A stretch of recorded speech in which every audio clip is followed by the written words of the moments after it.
Astăzi facem orez cu Starlight. Da? Pregătim și pas cu pas, trecem fiecare pașuri, da? Facem cu... Da, sigur, începem. Hai. Avem nevoie de unt. Cu ce începem? Facem cu pilav. Primul pilav. Ok.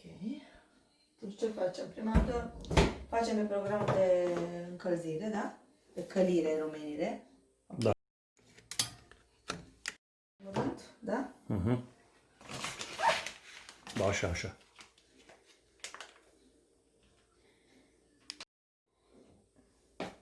Atâta. Unt. Da.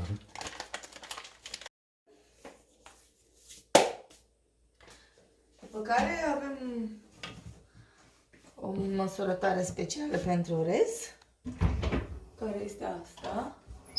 Și pentru a face un orez bun, cum am învățat în Turcia, pui la 2 măsurători din astea 3 măsuri de apă. Da? Ok. Reamintim, nu se amestecă în oală decât cu linguri de plastic, de teflon, da, exact. Nu folosim metal Da. sub nicio formă sau altceva, Da. în afară de plastic și lemn. Da. Ok.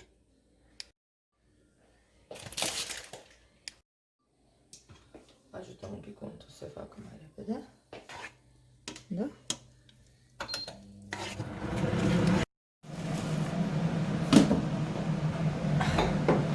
De data asta o să încercăm să facem orezul cu vegeta, nu cu sare, ca să dea un gust mai bun.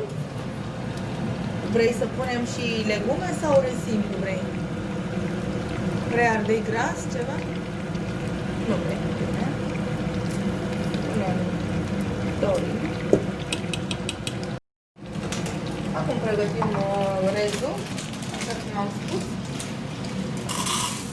la 2 măsuri. Da?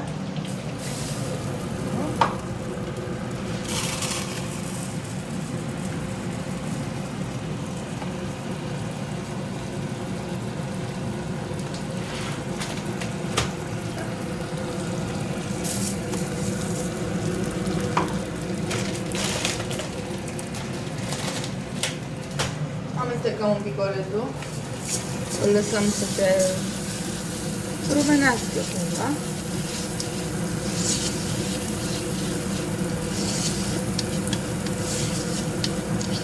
Reamintim, suntem în programul de călire.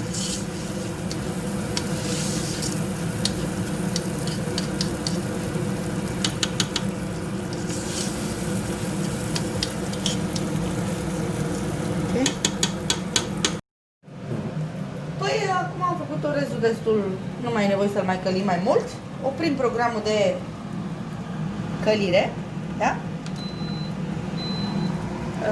Punem apa necesară, am zis că punem la 2 pahare de orez, punem 3 de apă, deci 1,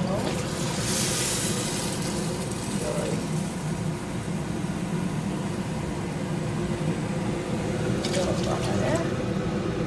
Și al 3-lea pahar.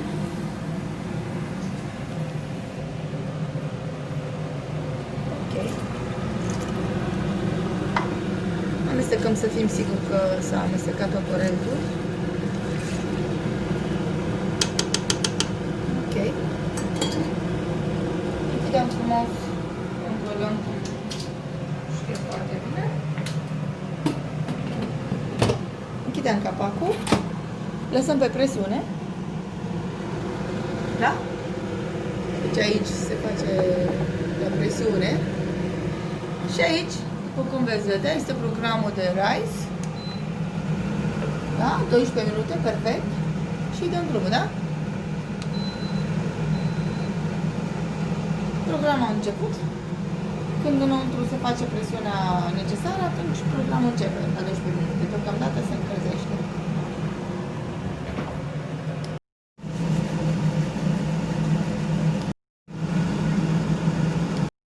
Pilavul nostru s-a terminat. Acum programul de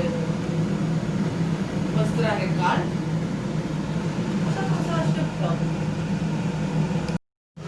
Pilavul nostru a ieșit o nebunie. Nici nu mă așteptam la așa ceva. Super, super bun.